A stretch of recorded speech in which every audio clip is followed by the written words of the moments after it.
Hi, y'all, and welcome to another episode with the Vibes at Alma podcast. And if you notice, there's a different song. It's calm, it's cool, it's collected, like this conversation with Akasha for part 2 regarding the path of Tantra.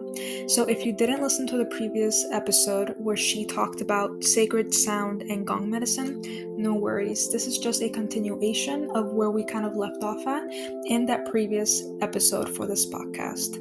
And the way that Akasha works with Tantra and embodies Tantra is slightly different than what you might see in, just regular stuff about Tantra. And it's a lot more embodied and a lot more to the core of what Tantra should be about. So, every path of Tantra is the path of Tantra that you're meant to take. So, this might just be a different version of a path of Tantra that you can take that might resonate with you. And I'm super excited for this conversation. If you're here watching it on YouTube, make sure that you click like and you subscribe. If you want to get notifications to see when the next episode is out, go ahead and do so.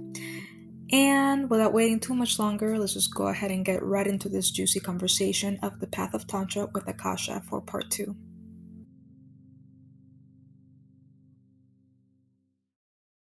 Hello, everyone, and welcome to the podcast. In this episode, we have Akasha Devi again for part 2. Woo! The previous episode that we just had, which was part 1, was talking about sacred sound and gong medicine. But today we're going to expand from that topic and go into the world of Tantra. So I'm really excited. And before we begin the episode, I'll still do a little introduction. If you didn't listen to that episode and you're listening to this one first, Akasha has been practicing embodied mythology and Shakta Tantra for many, many years, having been trained through the Awakening Women Wisdom School for a long time. In the previous episode, Akasha mentioned how she would work with feminine shamanic practices, which we'll also expand today as well. And some of these practices came from the Sacred Woman School, which is where we met. There's many other things under Akasha's belt. And if you're curious to learn more about what she's done, what her path has been, what she can do with you and work through with you, the website is listed below.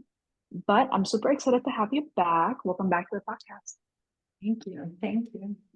Yay. So today we're talking about Tantra and anything and everything about Tantra that you would like to bring up to the space. So the first question that I have for today is, what is Tantra? Yeah, that's a loaded question. Because there's so many meanings to the word itself, and there's so many different understandings of what the word really represents. But I'll go with, a few of the meanings. So when we break down the word Tantra, right? Tan means expansion. And in this case, Tantra would be the expansion of consciousness. Yeah, so this is one of the meanings. Another meaning is weaving.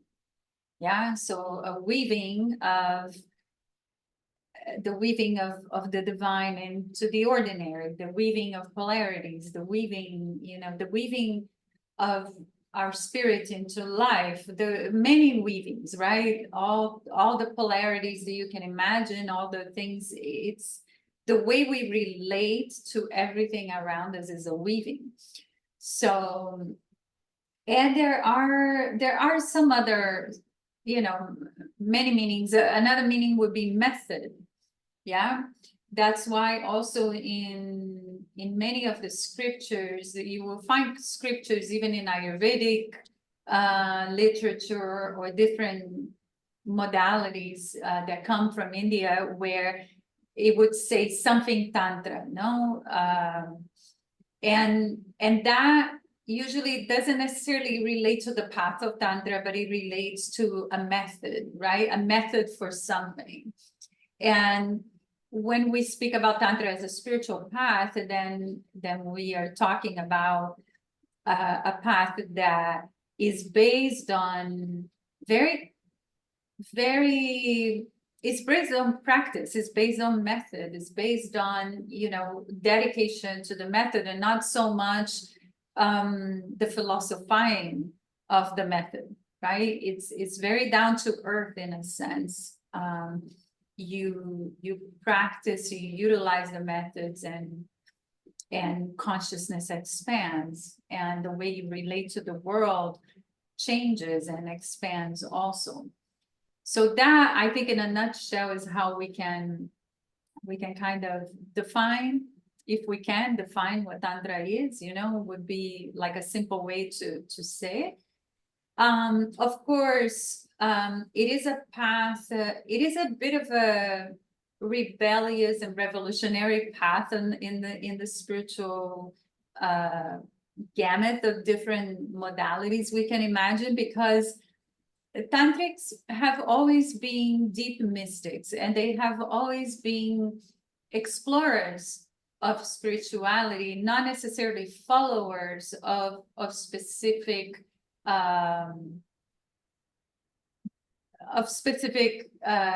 dictates, right, or religion, or so they. The one thing that Tantra holds is like there is no marriage to rules and even morals, right? Because the moment we begin to apply law to our exploration of the spiritual path, we begin to create aversion, we begin to create repression, we begin to create judgment, we begin to create many things that don't allow us to fully go into the naked truth of what is. So Tantra is a calling to really encounter ourselves very deeply in the naked truth of who we are. So just to explain this point a little bit, it's like if I think this one thing is bad, this one behavior is bad, if I have a judgment against something or someone, that judgment in itself will stop me from encountering that, right? If I think anger is bad, if I think pain is bad, if I think suffering is bad, if I have a vision of what is holy and what is not holy, my tendency will be to turn myself towards what's good and what is holy. And yet the vision of Tantra is that there is nothing that is not holy. Divinity pervades existence. Existence is the divine. So when we open our vision to that, and when we no longer can categorize things in this very dualistic way of the mind, of wanting to grasp into a category of what is good and bad, then we are left with a more relaxed way of encountering all of who we are, which is the beauty and the light and also the dark.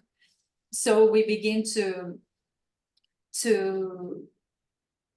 it's not that we're using dark energy, but we are not afraid to look at our darkness. We are not afraid, we are not in judgment of that.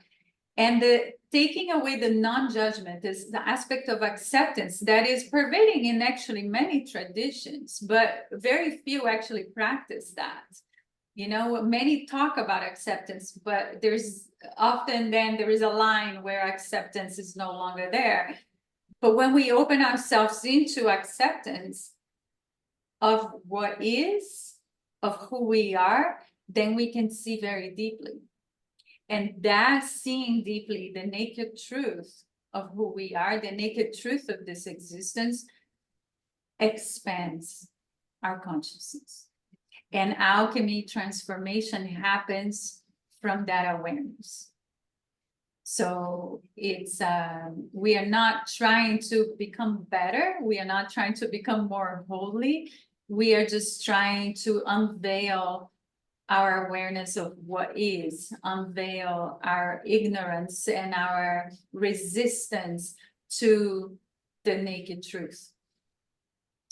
So it is a path of meditation, and it is a path of dedication. It is a path of finding the ways and the methods to come into really deep awareness without escaping the world, because we see the world as divine. the world, existence, everything. There is nowhere, there's a famous quote from Rumi that says, everywhere I turn, I see the face of God, right? So it's in those lines. It's like there is nowhere that the divine spark, that life isn't. If it exists, it is divine. And so it takes a lot of work to look at the world in that way, and to be able to see that, not just accept that as a truth, but open ourselves to come to that vision, to come to that actual come to a place where that can actually become a reality within ourselves and not just something we believe in. Because Tantra is not about belief systems. It's about actually challenging all our belief systems that keeps us from seeing the naked truth of what is. I'll stop there. The naked truth of what is. There's so many little avenues that we can go down with what you shared. And I guess I'll talk or touch upon one of them that I feel like has been coming up a lot for me personally, and I've seen it like come with other people as well. And it's that word judgment, right? And you explained, right, like the judgment can prevent you from getting closer to something and become more quote unquote holy by doing the opposite or turning away from whatever it is that you're judging. But I feel like a lot of people collectively have, and I'm including myself in this, I'm speaking for myself. So maybe I won't say collectively, I'll just speak for myself. The way that I feel when it comes to judgment, it's that it's hard to discern, right? Like when judgment is my own fear, when judgment's my own way of trying to close myself off from something that can help me expand and grow, when judgment is me maybe even reading into somebody else's vibe, right? And using that as discernment. And it's hard to be able to separate that word judgment from the different facets that judgment can actually be under that big umbrella. Would you want to share anything regarding or expand more on judgment? Yeah, I can try. So it is a difficult thing. It absolutely is a difficult thing, and it's part of the refinement that we go through as we walk the path. Judgment, there is a place, absolutely, there is a place for discernment. And there is a place for spontaneous intuitive action, right? Where you clearly feel a no, where you clearly feel a yes, where you have to choose, if you come into a fork in the road, you're gonna have to choose a path, a way to walk. And yet there is a difference between I'm going to walk this way because I feel I am in touch with the flow of energies that are pulling me in this direction, and that becomes my discernment because I am open and in communion with everything that is flowing here, and so I move in this direction. Or I don't even consider that other way because I know all these bad things about that way, right? So judgment usually is like a cover up and a layer of cover up for a lot of fear that is behind the judgment, right? The fear. And so we hide behind judgment. Often we hide our fears. And judgment also often comes not from what we feel inside, but from what we've been conditioned through societal living. And this is important, right? On this path is what ends up happening is as we begin to take away all the props of conditional, of societal condition, there is a freedom that opens up. And that's when we begin to see that often behind fear and judgment, there's also a desire, curiosity, to explore certain things, and often is the deformation of these energies. They become deformed because of the repression that these judgments and societal conditionings are put onto us. So even energies that would be quite natural and benign become deformed and perverted. So the perversion is not in the nature of that energy, but it is in the conditioning that has been layered upon it. So it is a fine line sometimes to understand, and that is why we have to really spend a lot of practice time looking, observing ourselves, observing the deeper layers of what's happening beyond just the surface of our mental chatter, so that's why it is a path of meditation in a different way, because we are using life, we are using everything as a fuel for the practice. Every event in life, everything that is available in this moment right now becomes, when we begin to attune and refine the way we connect to the practice, then the practice becomes life. Every moment, every opportunity, every conversation, every disaster, every joy brings upon an opportunity to know ourselves deeper and to observe deeper. We can get to know a lot about the human condition, and we can get to know a lot about our own personal inner escapes.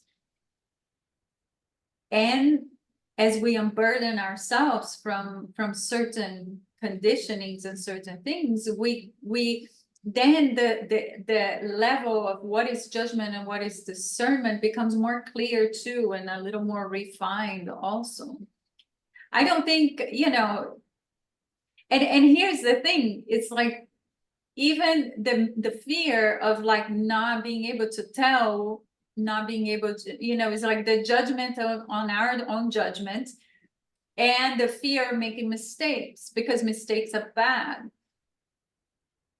So it's like, well, if we begin to unravel that, and it's like, yes, what if you make a mistake on the path? What if something, where is that going to bring you? And who hasn't made a mistake here? And how often have you seen your mistakes or perceived mistakes bring you into something that was actually quite relevant in your life and in your expansion and in your evolution? So again, that is also a conditioning of fear and judgment. So little by little refining how to be in touch with a deeper sense of discernment, a deeper sense of knowing that doesn't come from these superficial layers that are placed on top. But of course, it's difficult to imagine that when there's so many layers, so it's a little by little peeling of these layers of conditioning. Yeah. That was really good when you said that judgment usually is backed up by fear. That was like, oh, mind blowing. That was really good. That really touched my heartstrings. So I was like, oh my God, because it's true. A lot of times when we judge something, it's because there is some fear attached to it. But it's a lot. That's a lot to unpack right there, honestly, with judgment.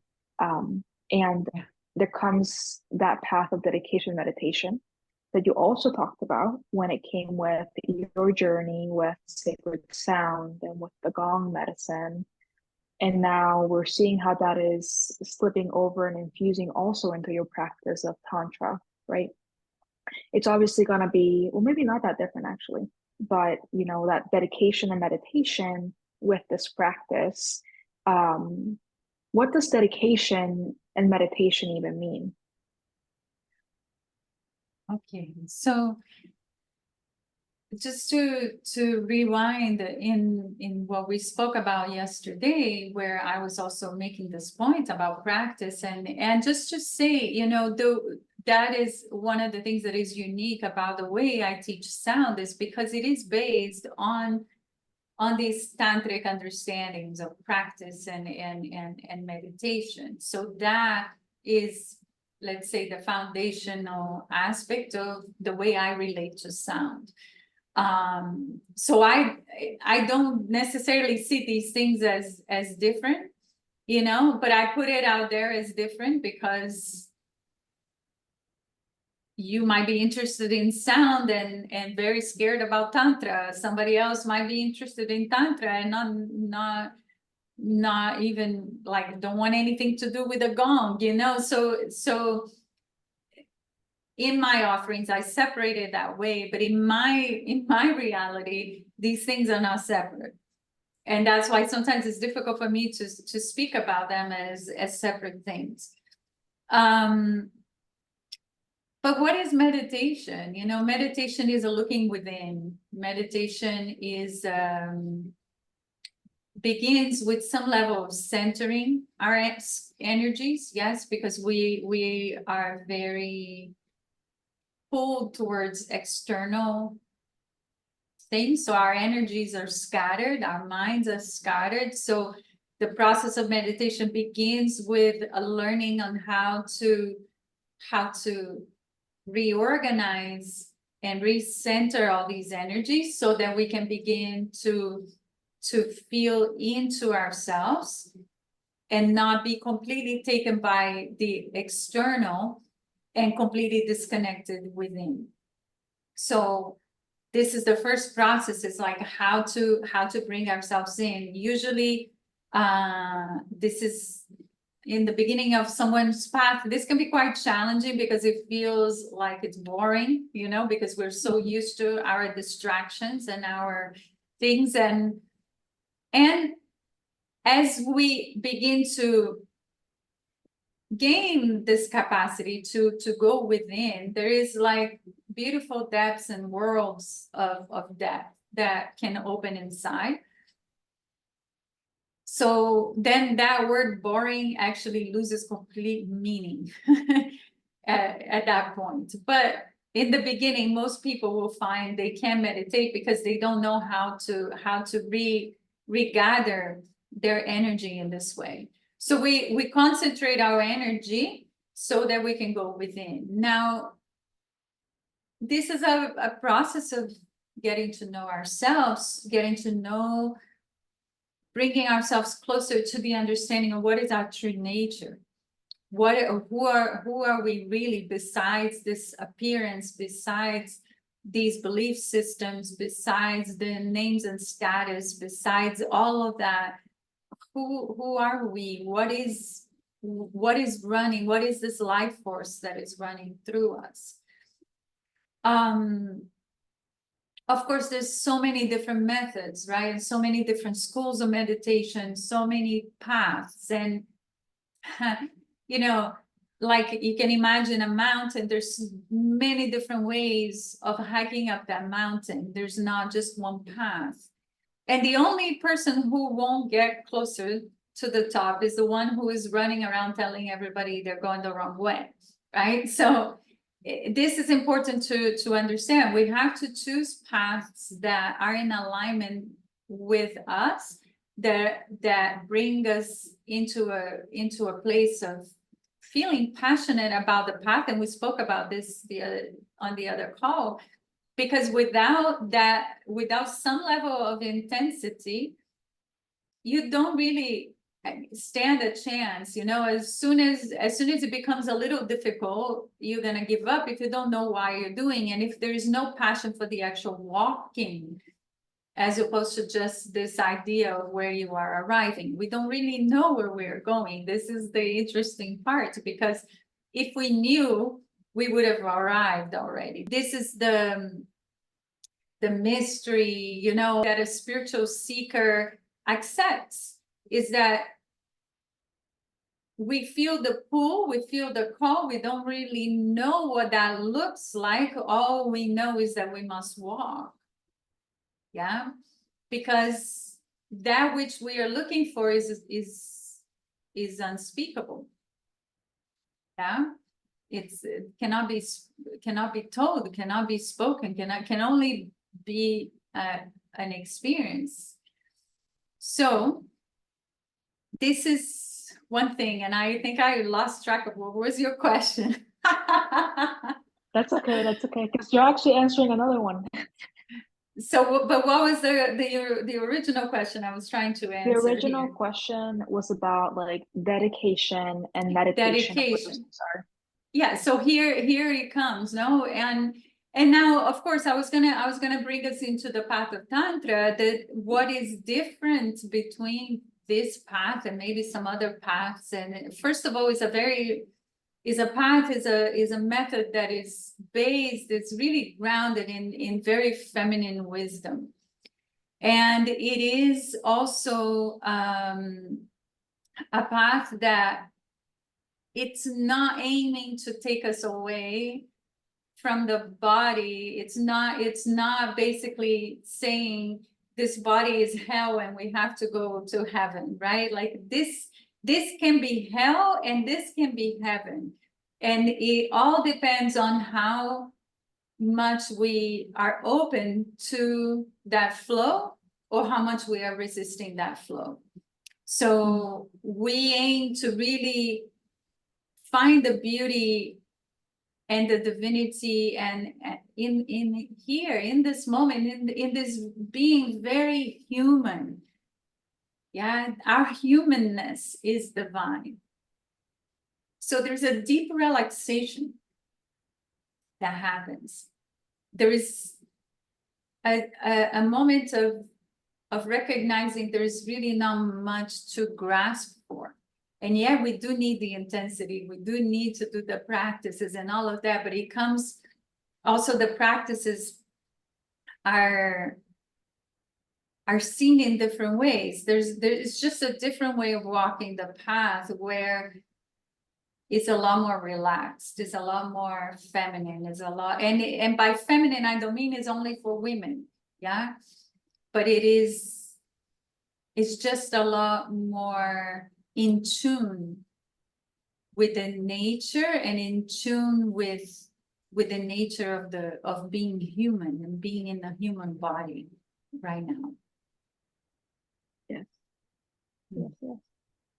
It's more about following the call and walking the path, even though you don't know what it looks like. Like the unknown and the flow and the intuitive discernment, or just the intuitive action that can happen. So the reason why I said that you started answering another question that I had is because, especially at the beginning, and I guess intuitively, I kind of felt like there's many different paths that one can take under the umbrella of what Tantra is, right? Because there's so many ways that you can interpret what Tantra is. And you touched on the discernment a little bit and the path that you can take, the pull for you to answer. But also, I feel like with this question, I also want to weave in like misconceptions that people hear of what Tantra is. And I feel like that might be preventing some people from wanting to take a step forward in the path of Tantra because of the misconceptions that might be out there.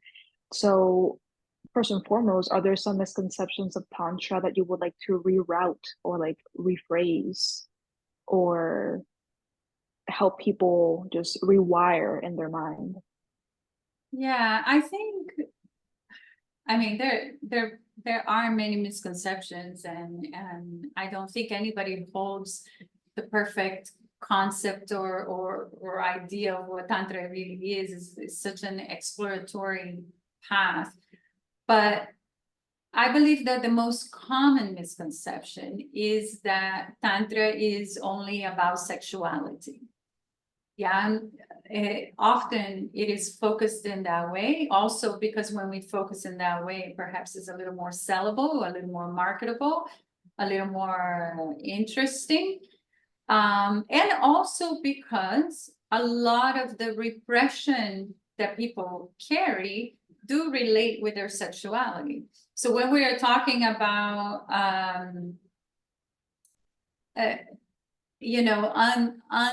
unburdening ourselves of conditionings and repressions, then we are obviously, sexuality is a big burden for many people. There's a lot of trauma, there's a lot of fear, there's a lot of misunderstandings, deformations, pervasion of it. Like it's unlimited. No, the things that we can find there, that many humans are carrying that. So, but Tantra is not that, right? Tantra is not a way for better sex. Tantra is not a way for, to have better orgasms. I mean, it may have that side effect. Yeah, it may have that potential for someone. But the actual path of Tantra as a spiritual path, that's not the goal at all. Yeah. So if we can kind of try to define a goal, our goal is the great union. Yeah, the great union with existence is how can we merge ourselves? How can we be fully attuned with the divinity in this existence? So, of course, there are parallels that we can make between that, and even in Sufi tradition, so much is said about, God as the beloved, right? And in Tantra, it's also a similar thing. It's like, what is, if we don't speak about God in that sense as an entity, but God is the whole of existence. So if the whole of existence is your beloved, right? If you can merge and open yourself to be so permeable to the whole of existence that is already running through you, but you must come to that understanding. You must come to that realization. Of course, there is a lot that sexuality can teach us, right? Because it is a place, if it's done in a sacred way, can bring you very close to these moments of ecstatic union. So sexuality can be used as a form of meditation. But most people are not looking at Tantra as to embark on a path of meditation. Most people are looking to Tantra and how can I enhance my sexual life? How can I enhance my relationships? How can I, and that is where it gets lost. Yeah, that is, and just like we said yesterday, is it all bad? No, it's not all bad. And for people to begin to have a better relationship with their sexuality and treat it as something a little bit more special than what they have, and it's good. But again, then we're speaking of different things, because meditation is not something that we do to enhance our lives necessarily. It's not a wellness method. Yeah, and this is where even in yoga, even in everything, it becomes confusing, because not everyone is seeking the path. Not everyone is seeking to walk a spiritual path. Everyone is looking on how can I make my life better? Yeah, how can I enhance my wellness and not be sick so much, be able to concentrate better? So meditation helps many things, just like sound healing we spoke about the other call, helps many things. But being clear of what is our goal, yeah, because to me, the way I feel and my approach to Tantra is that is the sexuality better? Yes, absolutely, it is. But not because I focused on that specifically, but because these other practices and the way I have become more sensitive and more receptive and more open and more have created a very different way I relate to everything and to my sexuality also.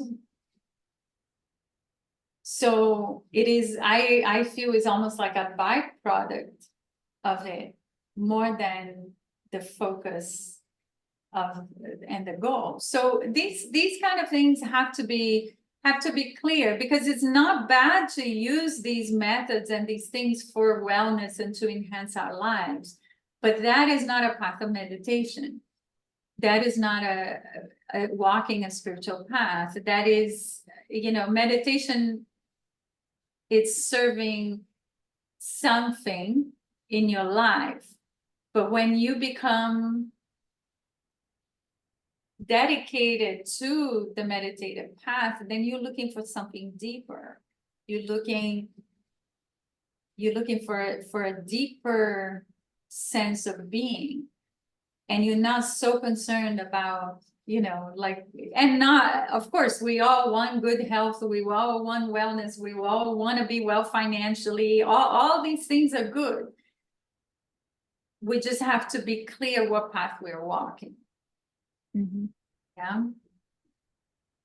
Yeah.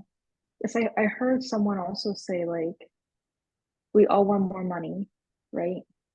But there's some people that, for example, they have a lot of money, but they're not happy with their life, right? So it's kind of like, it might be that disconnection of walking a path without having this goal that is going to actually help with the fulfillment of going after it. And this person spoke about how she personally, like, the reason why she wants more abundance is so that way she can serve more. And she practices that. It's like, I receive more, I can give more. I receive more, I can give more. But obviously, the way that she goes about it is not just an aspect of money for her. It's an aspect of her whole livelihood is invested into this abundance mindset, abundance of experience, of sensuality, of feeling these different things in your body and being receptive to receiving support, receiving love, receiving abundance, receiving money, receiving opportunities, receiving knowledge, receiving wisdom, receiving experiences. And from there, she can go ahead and continue giving to other people in this flow of give and receive. Anyways, this just, what you spoke about too brought me to one of the cards that we pulled, which was the break the chain card, of breaking the chain of ancestral patterns, of healing and rewriting the future. And if you're watching the video version, that you can see the imagery of the card. If not, you're just listening to the message. But yeah, a lot of times, like, especially when someone is interested in the wellness, I guess, quote unquote, wellness aspect of Tantra or meditation or something, it's because they want to go ahead and, like, break this ancestral pattern. And then once you start recircuiting that, where do you go from there, right? Because a lot of people do have that sexual trauma and they're trying to figure out a way to heal that. And what is not told a lot out there, I feel like, is when you find that sacred union within you, is when you can truly start alchemizing that pain. And it seems like the path that you have practiced and dedicated your time to and meditated with Tantra is that aspect of that receptivity and sacred union within. And I feel like the word that I'm, like, wanting to say is, like, enjoyment of life. Sounds very enjoyment of life-ish. Yeah, I mean, and there is pain too, and there are sad moments, and there is, it's not, my life is not all flowers. I also have stress, and I also have difficult moments. The waves of life are up and down, and perhaps what the path of meditation teaches us is how to surf the waves, how to understand everything that is happening beyond the appearance of what's happening. And And the impermanence, impermanence is a big teaching of understanding the cycles of life, the cycles of things, and the impermanence of things, and that ultimately what we are is something deeper than that which is constantly changing. And we are both. We are the changing, and we are also that stable energy that is always there, the witnessing energy that is always there. So, even in this, I find that if we go into that place of wanting just the stability of the, let's say the non-ego, that part of ourselves, the witness, there are paths that are about that, just become the witness. And there is high levels of dissociation that can happen, because until that is actually your reality, the only way to be that is through dissociating, and this is why I like more embodied paths, the paths where we are not trying to escape, and perhaps we can see that transcendence is not a going away from, or a pushing away from one polarity, but it is the capacity that we hold to see that there is no polarity, that both sides are one thing. So there is the witness, there is that aspect of myself, of my soul, that is absolutely detached and, let's say, in a way, dissociated from this whole drama that is playing in my life. And there is that part of me that is actually having to not just be in the drama, but participate in it. And it's the play of Lila, the play of life, the play, but to see the divinity in that also, it's where we begin to then play with life. And the more we can shed our fears, the more we can become more relaxed in this body, in this environment. There is, what Tantra brings is like a capacity for more spontaneity and enjoyment, like you said, even when you are going through the bad times. There's still a part of you that is able to appreciate what is happening, because you just know there is more to this than just what is showing up. And again, I'm not enlightened. I'm not, an enlightened master. I'm still a pilgrim on the path, like many people are.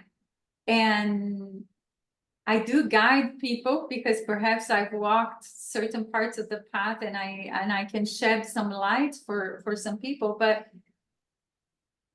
one of the things that we have to be so careful is to not conceptualize the path and just walk one foot in front of the other. Just keep walking, keep observing, keep learning, keep practicing, with everything that happens.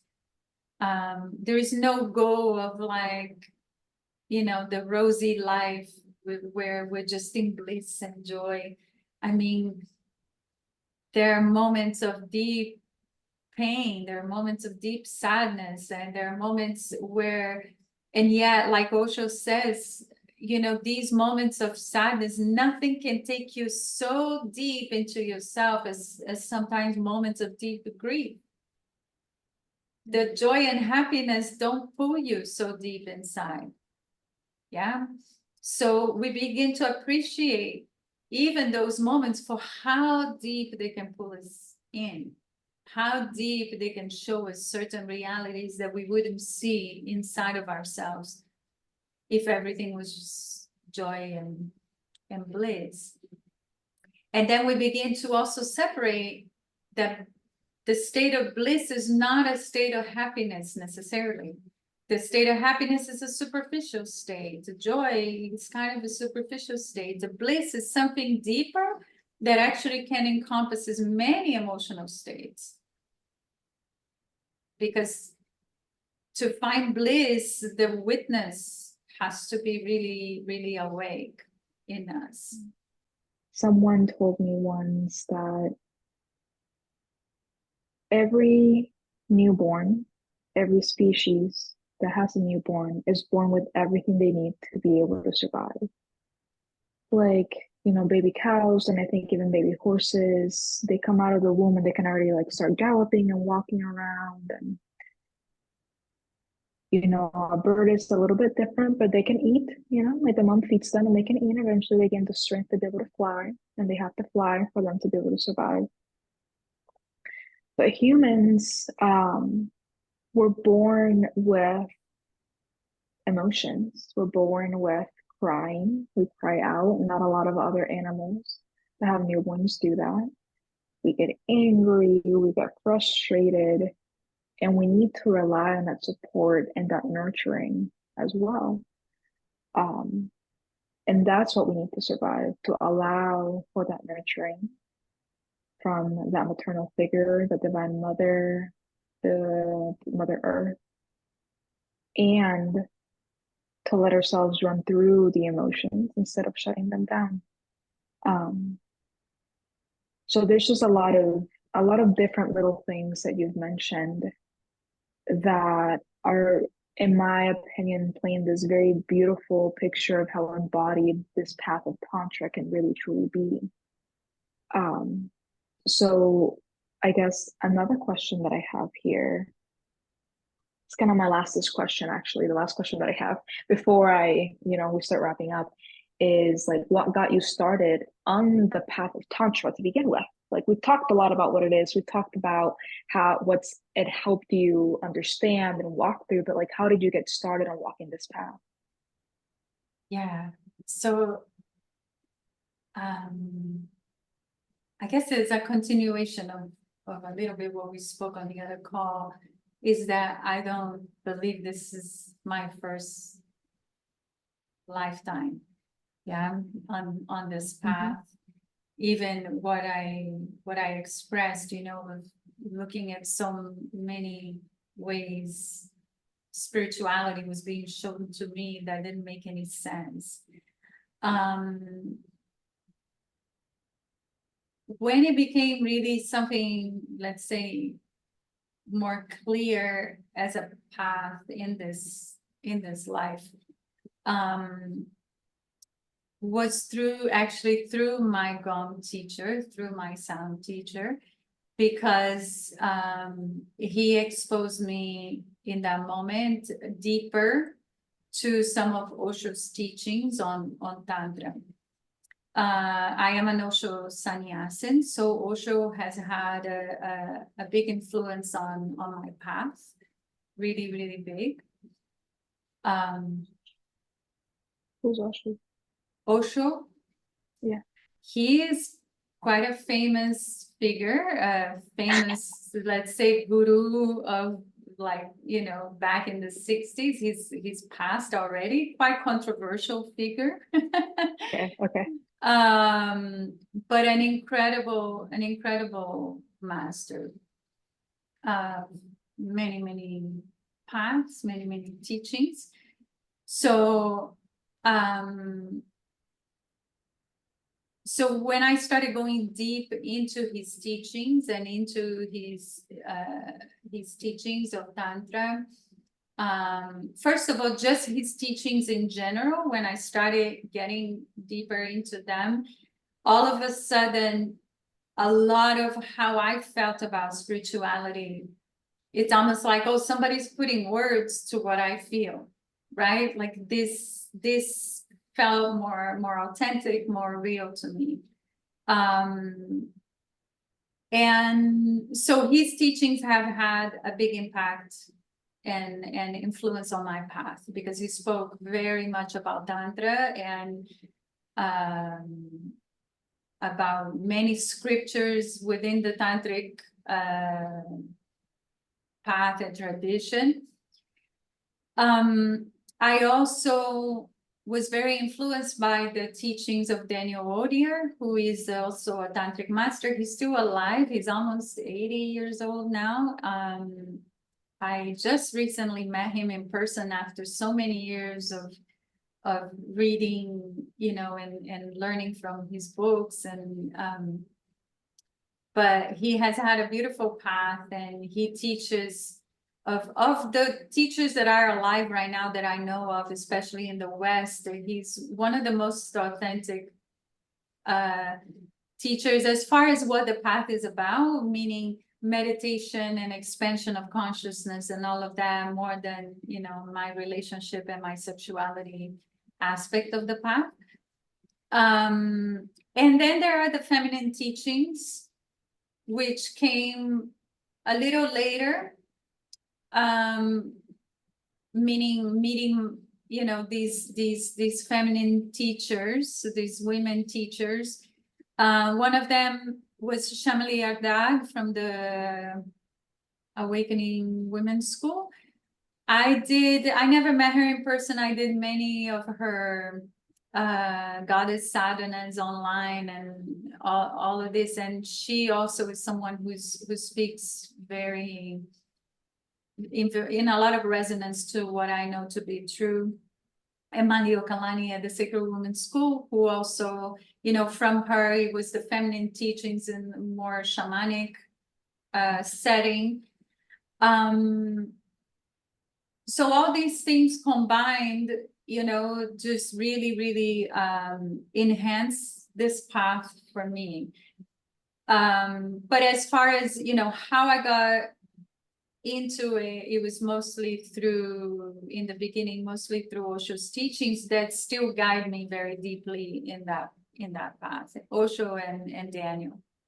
Yeah.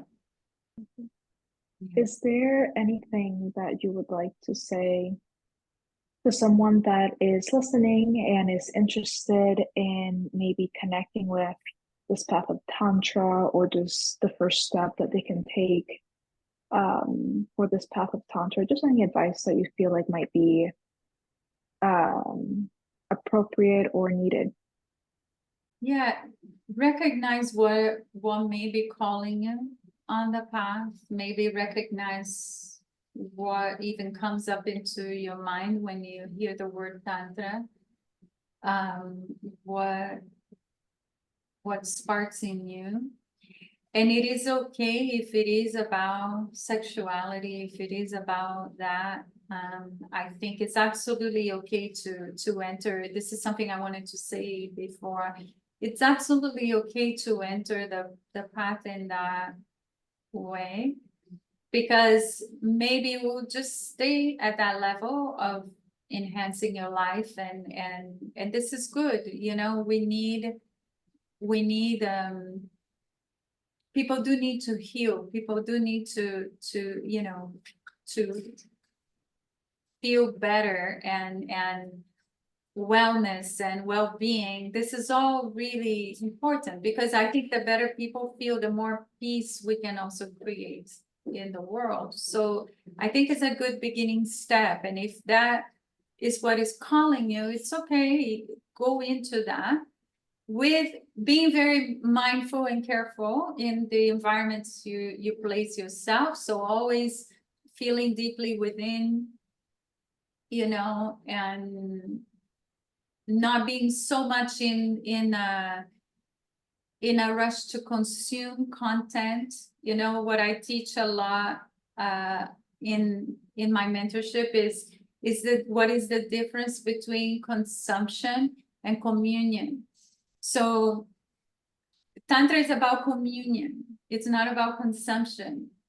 And when we begin to recognize how we look and how we interact with the world from a place of consumption, And if we begin to shift that to perhaps interacting with the world from a place of communion, what changes, right? What changes when you are eating your meal? What changes when you are driving your car or washing your dishes or reading the newspaper or scrolling through social media? What changes when you're having a conversation with someone when this parameter changes for you? So the same thing goes about exploring the path. Don't be in a hurry for more and more and just consuming. Find a way to commune with the teachings, to commune with the meditations, with the practice. And perhaps even in that search for well-being, if this is really the path for you, you will begin to feel the call. And when you begin to feel the call, then begin to look for something deeper. And yeah, I think that's a good way to begin. Yes, yes. Yeah. And that was a beautiful addition. Is there anything else that you feel like you would like to bring into the conversation that could enlighten the view of Tantra that was left out? Or do you feel like it's complete? I mean, it's such a vast subject, you know, and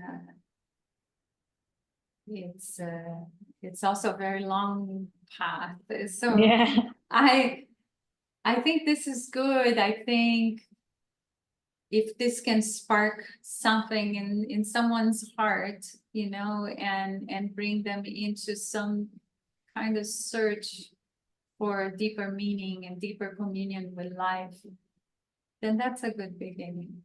That's good. Yeah, perfect. How can people like connect with you and work with you if they're interested in Tantra or just anything else that you have available? Yes, so my website is portalsofakasha.com. And in there you will see the different offerings. Mostly at the moment, I'm working a lot more on one-on-one mentorship.